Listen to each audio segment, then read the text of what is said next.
বাংলাদেশ ও ভারতের মধ্যকার উত্তেজনা এবার নিয়েছে নতুন মোড়। দুই দেশের মধ্যে চলমান রাজনৈতিক ও ধর্মীয় উত্তেজনার প্রভাব এবার পড়তে যাচ্ছে ব্যবসায়িক খাতে। ভারতীয় সংবাদ মাধ্যম প্রকাশিত প্রতিবেদন অনুযায়ী দিল্লির কাশ্মীর গেটের অটো পার্টস ব্যবসায়ীরা বাংলাদেশের সঙ্গে ব্যবসা বন্ধ করার সিদ্ধান্ত নিয়েছে। দুই দেশের চলমান উত্তেজনা এভাবেই বাড়তে থাকলে পরিস্থিতি কোথায় গিয়ে পৌঁছাবে, বিস্তারিত জানাচ্ছেন ইশতিয়াক হোসেন।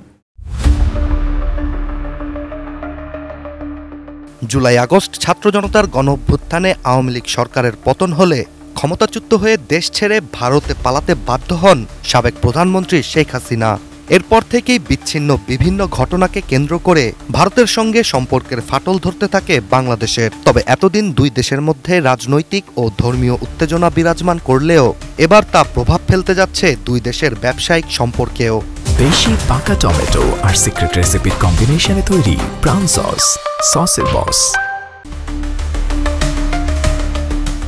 বাংলাদেশকে তথাকথিত হিন্দু নির্যাতন ও মন্দির ভাঙ্গার জন্য দায়ী করে শাস্তি দেওয়ার পন্থা হিসেবে দিল্লির কাশ্মীর গেটের অটো পার্টস ব্যবসায়ীরা নিয়েছেন জোট পরিকল্পনা, যেখানে ভারত থেকে বাংলাদেশে গাড়ির বিভিন্ন যন্ত্রাংশ রপ্তানি না করার সিদ্ধান্ত নিয়েছে দিল্লির ব্যবসায়ীরা।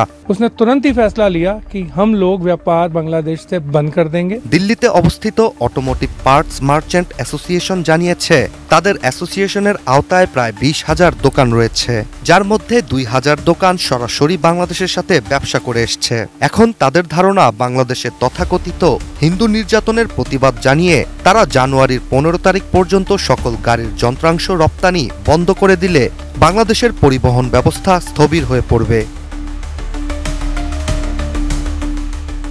এছাড়া ভারতের ট্রেড অ্যান্ড ইন্ডাস্ট্রি চেম্বারের প্রতিবেদন অনুযায়ী ভারত থেকে প্রতি মাসে গাড়ির যন্ত্রাংশ হিসেবে 1,000 কোটি টাকার লেনদেন হয়ে থাকে বাংলাদেশের।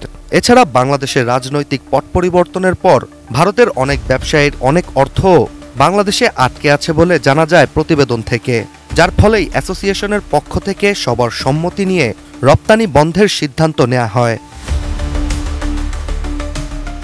গণঅভ্যুত্থানের পর থেকেই বাংলাদেশকে নিয়ে বেশ উদ্বেগ ভারতের। এছাড়া ভারতীয় মিডিয়ার প্রচারিত মিথ্যাচার তো আছেই। এমন অবস্থায় ব্যবসায়িক খাতেও ভারতের এমন কঠোর সিদ্ধান্তের কঠিন জবাব দেওয়া উচিত বলে মনে করছেন নেটিজেনরা। ভারতের সিদ্ধান্ত অনুযায়ী দিল্লি থেকে গাড়ির কোনো যন্ত্রাংশ বাংলাদেশে আসবে না, তবে তাদের সিদ্ধান্তকে এবার স্বাগত জানিয়ে বিকল্প আমদানির ব্যবস্থা করা যেতে পারে বলে ধারণা অনেকের। এছাড়া ভারতের প্রকাশিত প্রতিবেদন অনুযায়ী বাংলাদেশ ভারতের অটোমোটিভ পার্টসের জন্য একটি বড় বাজার। মাসে যেখানে 1,000 কোটি টাকার পার্টস লেনদেন হতো, এতে করে বাংলাদেশের রপ্তানি বন্ধ করলে ভারতেরও বড় একটি বাজার হাতছাড়া হওয়ার শঙ্কা তৈরি হবে, যা বাংলাদেশকে যথাযথ মর্যাদা দেওয়ার কথা ভাবতে বাধ্য করতে পারে ভারতকে। Ishtiaq Hossain, ATN news.